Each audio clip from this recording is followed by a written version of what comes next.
fans, and welcome back to my channel. This is Nova Gnome Creations and I'm Nova, and it is Halloween 2024, but it is also Dragon Age Veilguard launch day. So you guys know, I mean, I've said it like a bunch lately, I love Dragon Age, and of course I had to do something special for Dragon Age Veilguard's launch. So what that means is Dragon Age Veilguard came out today. This is 10 years in the waiting, for those of you who don't know, since the last Dragon Age game came out. So this is well anticipated. Like, we have been waiting for this. Before I get like into the thick of things, I just wanted to let you guys know this is a collaboration. I collaborated with Gwinspired Crochet. Her name is Ashley. I will link her in the description box below. You should go check her out. She is also making a Dragon Age Veilguard like launch day video. Her and I both decided to make something Dragon Age themed. It could be literally anything. We wanted to do something to celebrate and get hyped, get into the excitement of anticipating this game coming out. Her and I have actually talked about doing this collaboration since before Dragon Age Veilguard had a release date. We have been talking about doing this collaboration for like at least a year, I would say. So we picked out like around the rough date of it. As soon as they said when it was coming out, we were like, okay, week of, we're doing some video the week of it coming out. And we ended up doing it the day of it coming out. So happy Dragon Age Veilguard release. If you are watching this video and you're not a typical follower of my channel, subscriber, welcome. Welcome to my cozy little corner of YouTube. Obviously, I have a makeup look today for Halloween going on, little voodoo makeup. But I am here to talk about Dragon Age today. So, or in this video, I actually have two videos going up today. One is more traditional Halloween crochet, and this one is Dragon Age themed. So, the first thing I wanted to talk about before I show you guys what I made is a little like, I don't know, just kind of filling you guys in on Dragon Age and like my excitement of it, my history with it, and like, I don't know where it all began. So I played Origins, which is the first Dragon Age game, back in 2010, I believe. 2010. And I'm going to pull up my computer too so I can look at dates for things that I'm saying. Let's see when Dragon Age Origins came out. Dragon Age Origins. So its initial release date was November 2nd, 2009. I did not play it in 2009. I believe I played it in 2010. My friend actually recommended Dragon Age Origins to me. She really loved the game. She was like, you got to play this game. You're going to love it. I'm obsessed with it. I need somebody to obsess with it about. Obsess about with it? Yeah, obsess about with it. Right? Obsess with it about, I don't know. You guys know what I'm trying to say. Anyway, so she wanted me to play it. And I actually, at that time, didn't play a whole lot of video games. I would play Pokemon games, and I would play Kingdom Hearts. So this was actually one of my first, like, oh, what would you call Dragon Age? Like, what kind of game would you even call it? Why did I minimize this? Now I can't. Now I'm trying to find it. I can't see it behind there. Oh, okay, there we go. What's it say? Yeah, I thought it was an RPG. Okay, so it is an RPG, which is a role-playing video game, developed by BioWare, and it was the first game. So, yeah, I played it then. I believe I got Dragon Age Awakening, actually, like, as my first Dragon Age. Awakening was, like, the DLC, or not DLC at the time, it was an expansion. So Dragon Age Origins came out, and then Dragon Age Awakening came out. I'm not 100% sure if I had Awakening when it came out. Like, let's see, Awakening. When did Awakening come out? March 16th, 2010. So I think I did get the Awakening version of it when I got it. I immediately fell in love with it. I actually loved it. So I played this game. Like in Dragon Age, you can choose your origin story, especially in Origins, which is like, you pick your race. So there's like humans, there's dwarves, there's elves. You can pick, I don't think you could be, yeah, you couldn't be a Kunari in that video game. But you pick like your race, and then from there you can also go a little bit further and pick like your background. You're going to pick your class. So like if you're a mage, if you're a rogue, if you're a warrior, and then you can kind of even go further and pick like where you began. Like, you know, were you a royal? Were you like an outcast? You know, like you get like really specific different choices. And then as you play the game, you make choices as you go along. You can choose who you're going to romance and have a relationship with. And some of those things are locked behind like, you know, oh, if you're this gender, then, you know, this person is only straight, or this person is only gay, or this person is, you know, bisexual, or, you know, whatever. So those things also vary by playthrough. And then also, some of them won't be interested in you if you're of a certain race. Like if you're a, let's say, an elven mage, then maybe a certain person won't want to romance you. Things like that. So the storyline of Dragon Age is that there are these things called the Blight. What those are is where these things called dark spawns come out of the deep roads, which is underground, and wreak havoc. They're basically demons. They're not demons in universe. Demons are actually a separate thing in Dragon Age, but I'm explaining them kind of to people that don't play Dragon Age what they are. They're monsters, you know. And they come up and, you know, they want to kill and destroy and ruin everything. And so Dragon Age Origins is about you becoming a Grey Warden, which is this group of people that fight the Darkspawn, and Grey Wardens are the only ones that can kill the archdemons, which are the dragons that lead the Darkspawn. If a normal person kills an archdemon, then the, like, soul of the archdemon does not die. The being of the archdemon does not die. So it's like a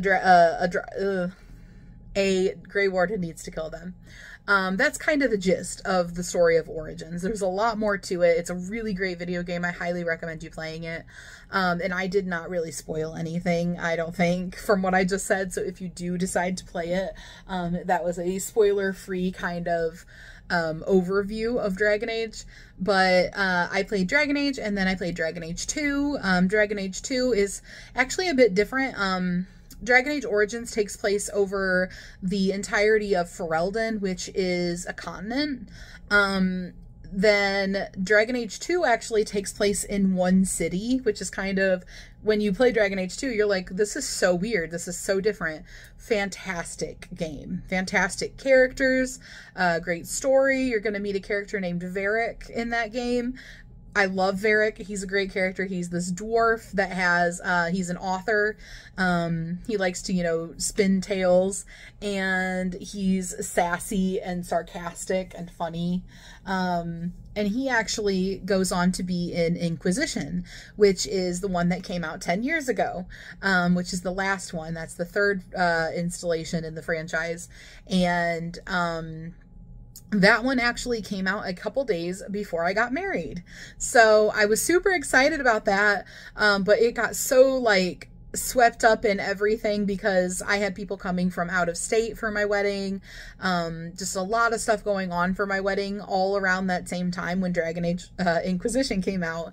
So, yeah, so I definitely remember very vividly when Dragon Age Inquisition came out. And I did play it a little bit, even though I was so busy and had no time to play it. I was determined to play it a little bit. And then now, fast forward to 2024, on Halloween, they are releasing Dragon Age Veilguard. So that's kind of like my history with Dragon Age. My go-to like history, you know, origin story, whatever. My go-to playthrough is that I always do my main one as a Dalish elf mage. So I do other playthroughs, especially in Origins. I was like determined to do like every playthrough like variety that you could. Inquisition is absolutely massive, so like that would be impossible for Inquisition, at least for me. I am like a big lover of side quests, and I don't like not completing things. I'm like a completionist when it comes to like, I want to do all the side quests. I want to do like all, like everything. And so it would be very hard to do a playthrough for every type of character in Inquisition. But anyway about it, in all of the games, a Dalish mage, Dalish elf mage is my main like person. That's like who I identify with in Dragon Age. So in the Dragon Age universe, elves are like second-class citizens. They're Dalish are specifically the elves that live outside of society. They live in like little nomadic encampments. And they are very heavily like into their magic and into their like elven history and stuff like that. They'll have like the face tattoos, like really pretty, like ornate face tattoos. If you see those are Dalish elves. Then there are city elves who live in like alienages, and they've had a history of being like enslaved and things like that. They're just not treated as good. And that's kind of the two different sort of origins that you can have as an elf. And then of course when you get into the game, you're always taken into the storyline of the game. So you're not going to stay in your Dalish encampment. You'll start out there. You're not going to stay in your alienage. You'll start out there, and then you'll go on into the story of the game. But it creates this history, and I actually do try to stay true to like the history of my character. So for example, when you're playing Inquisition, I try to make decisions that are going to be pro-elf, that are going to like try to get better equality for them, that are going to make their lives better. Same for mages, which are magic casters. I am going to make decisions that are pro-mage, that are supporting the mages, who are also viewed as second-class citizens, and they are kept in what are called circles of magi, which is basically buildings, castles, towers. Towers would be the best way to explain it. They're kept in towers where they're taught how to control their magic, but they're also sort of trapped there. Like they're kind of kept as prisoners. And it depends on what circle of magi that you're at as to how they're treated. But they're kind of viewed as dangerous, and people who are not mages, or even some people who are mages, are really afraid of them. Because they have the potential to accidentally wreak havoc. I won't go super into all of it, but they're also viewed as second-class citizens. So I kind of play the second-class citizen role very well, and I love it though because like and I'm thinking of Inquisition mostly at the forefront of my mind right now, because I just did a whole big replay through of Inquisition in anticipation of Veilguard coming out. I love it because then I get into a position of power. Like in Dragon Age Inquisition, I am the Inquisitor, and I have the ability to make their lives, like mages' lives and elven lives, so much better. Also, the storyline, especially when you get into the Trespasser expansion, which is a DLC, downloadable content for Inquisition, the storyline is super tied in with elves and mages. And then this game coming out is really tied in with that as well. So I feel like I just love the storyline. I love the lore. But anyway, guys, I've talked your ear off about my my personal like tie with it and my personal history with it and all that. Are you guys ready to see my Dragon Age make? Okay, guys, you're gonna see part of why my little spiel actually is tied in with my make. So this is a tapestry. This is my first time ever doing tapestry crochet, by the way. It definitely could stand to be a little bit better. I obviously didn't do a perfect job, mostly in the fact that my tension wasn't even. So I tried to block it. That didn't really go well. It didn't want to dry. And it's still even a little bit damp, but, you know, it is what it is. So I did the best I could, but you might be able to see that this is a mask. So here are the eye parts. It's a very ornate mask. This is a Dalish, like heraldry. So I went ahead and made this. It is from Dragon Age. And like I said, it is a Dalish heraldry tapestry. And I made it with 2 different shades of green yarn. I worked, not back and forth. I worked like jump, and then I would go back to the beginning, jump. And I did that so that there is a definitive front to it. And then I did my first ever envelope border on it. So this is actually an envelope border. It is thick. It's got 2 layers of double crochets, and I did 2 rounds. So this green round here was part of the border, and then this gold round is part of the border. And what it is like you work in the front loops on one side and the back loops on the other side, and then you sandwich those 2 together. You do double crochets on both of them, or whatever stitch you do, and then you can single crochet or slip stitch or whatever. I did single crochet and pulled them all together. So that's what it looks like. And then I used a hanger that I had hubby cut for me to create the dowel part of the tapestry. And then I wrapped it in yarn at the ends, and I single crocheted around the hanger and into the single crochets along the top of here. And then using the same yarn, I made my little strings to do the little triangle. So this is my Dalish Elf Heraldry tapestry crochet. So that was my item that I decided to make, guys. This was my excited for Dragon Age Veilguard to come out, need to do something exciting and Dragon Age themed. And I was so like, I was struggling to figure out what I wanted to make. And then I was like, you know what? This is perfect. So this is, I used for this a chart that I will link in the description box. I can't recall the name of the website or the name of the person, but I was just searching Dragon Age. I don't even remember what I searched, Dragon Age crochet charts or something like that. And I found this, like, I think it was a Reddit post from like a decade ago where somebody was talking about they had made a couple of charts, and they have like this, you know, very basic website, and they have them on there. So I was really happy to find that. It made it easier for me that I didn't have to make my own. So like I said, I will link that in the description box in case you're interested in making one. And then for the yarn on this, I did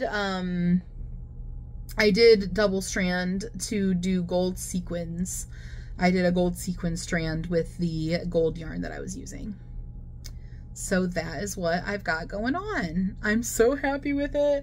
I hope you guys like it as much as I do. Make sure that you pop over and say hi to Ashley at Gwinspired Crochet so that you can see what she made. And now I'm going to flip you guys around and take you on a little tour of some of my Dragon Age merch. And then I will let you guys go. So here is a little Dragon Age wall shelf. I've got my Mabari Warhound. This was one of the things I actually considered crocheting, was a Mabari Warhound, but I already have this plushie and I honestly don't think I could crochet one that I like more than this one. So here is my little Mabari Warhound. He is from Dragon Age Origins. They are Ferelden specific dogs that they take into battle with them. There's like a little bit of lore there, but I won't go into it. And then I've got Dragon Age 2 BioWare Signature Edition, Dragon Age Origins Steelbook, and then that is a Grey Warden Sword letter opener.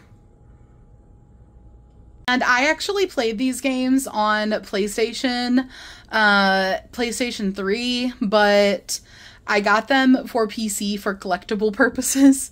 And then I also do have Inquisition for PS4, but it is on like my video game shelf, not over here. I need to move it over here. I do play Inquisition on the computer now also, though. And then here is some more of my Dragon Age stuff. I've got the Dragon Age: The World of Thetis. These are big books. They're like art books. I've got 1 and 2, and then I've got this like The Silent Grove, Those Who Speak, and Until We Sleep compilation book. Just like a little bit of books. Don't mind the one that has bites taken out at the end of it. That was years ago. I don't remember which pet when they were little. They decided that they were going to chew on the end of my book. So I really need to replace The Masked Empire. But these are some of my books. I do have at least one comic book that is not over here, which is The Missing. I was just reading that. I actually just got that because I wanted to read it before the new game came out. And it's like The Missing, and it has like the 4 different comics that make up The Missing. But that is my little Dragon Age collection. Process of redoing this corner, but this is where they're located. There's my Dragon Age books. There's my little tapestry, which is not hanging straight. I just put it back up. But this is my little Dragon Age area. But thank you guys for hanging out with me today. I hope you enjoyed my little Dragon Age update. And I hope you have a beautiful rest of your day. Bye, guys.